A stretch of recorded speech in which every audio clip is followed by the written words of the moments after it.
There's nothing incompatible about our securities laws and crypto. It's really just that there's a sort of a worldwide market. Much of this is offshore.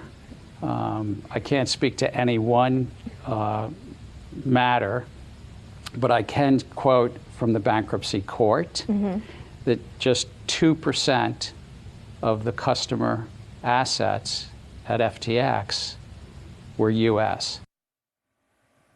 That was SEC Chair Gary Gensler there speaking with our very own Jen Schonberger on the scope of the crypto market and how much of an international issue it is to regulate. Meanwhile, India, now at the helm of the G20, has hinted that crypto regulation will be a priority for the group as it looks to build policy consensus around these digital tokens.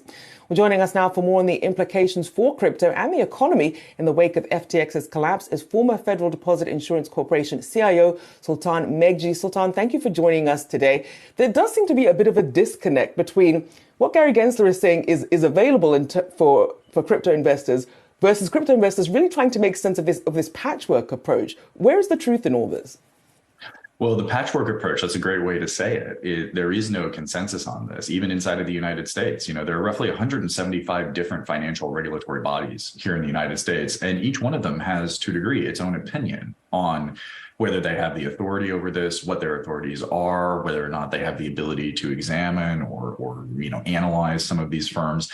And then the comment about being, multi-jurisdictional, multinational is a big deal. Everything from the G20 to the European Central Bank to the guys in Basel to the Federal Reserve to the Bank of Japan. Everyone has a different view on this, and there's absolutely no consensus. And, in some places it's entirely illegal. In other places it's entirely built into the financial regulatory environment already. And it's going to take quite a while for any sort of consensus and then, policy and rules around that to get rolled out. So with that in mind, then talk about some of the banking relationships, because some companies think that, some of these deposits are FDIC insured, and then it turns out that they're not. How do you actually make sure that you're actually doing this the right way so that you don't get that tap on the shoulder?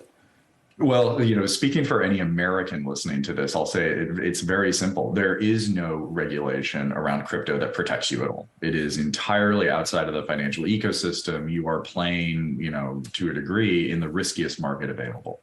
The vast majority of the activity happens outside the United States. So if you were to put, $1 into any sort of crypto function and something doesn't go the way you want, you are entirely on your own. Their FDIC insurance is only for American banks that are part of the Federal Deposit Insurance System, and that there's only about 4,500 of them, and there are about another 5,000 credit unions. But that's it. There's no insurance, there's no protection. You can't call up the SEC if one of these digital assets loses value and you feel like you've been taken advantage of.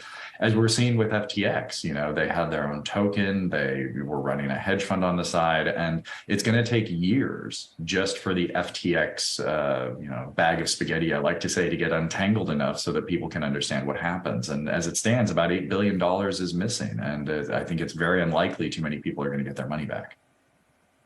And we keep seeing these calls, obviously, for more global regulation, because FTX having some entities in the Bahamas, really making it difficult to really try and understand who should be governing what at this point. Obviously, with the majority of FTX's transactions happening in the US, that helped with the jurisdiction there. But what does this mean in terms of global coordination on this? We saw India's central banker saying, look, unregulated crypto could lead to the next financial collapse. Yeah, it's a huge problem right now because there is no single unified system for financial regulation globally. The G20 is obviously one body. There are a myriad of international agreements and standards, whether it's between groups of nations or individual nations relative to each other. And until, some sort of structure comes into play, at something like a United Nations level or something, globally, it's not going to go anywhere. It's quite a challenge right now because the global financial order came out of Bretton Woods after the end of the Second World War, as I'm sure some people who know their history know. And out of that, only because of that kind of massive cooperation at the end of World War II to then rebuild Europe, did we create the monetary system we're sitting inside of right now. There hasn't been yet that kind of global coming together to really do something about this. The Bretton Woods Committee currently has a program around this that's going on, but the participation at the central bank level, which is really where a conversation like this should live, hasn't really kicked off.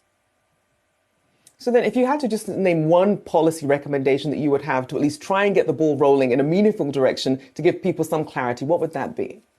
Yeah, it's a great question, and I wish I had that perfect 10-word answer that people in the media love to have. But the simplest thing, I'll answer it in two parts. Part number one: if you're an average person who wants to get into crypto, just recognize that it is entirely unregulated. There's no security, there's no insurance, there's no nothing, and so think about it from a risk perspective like that.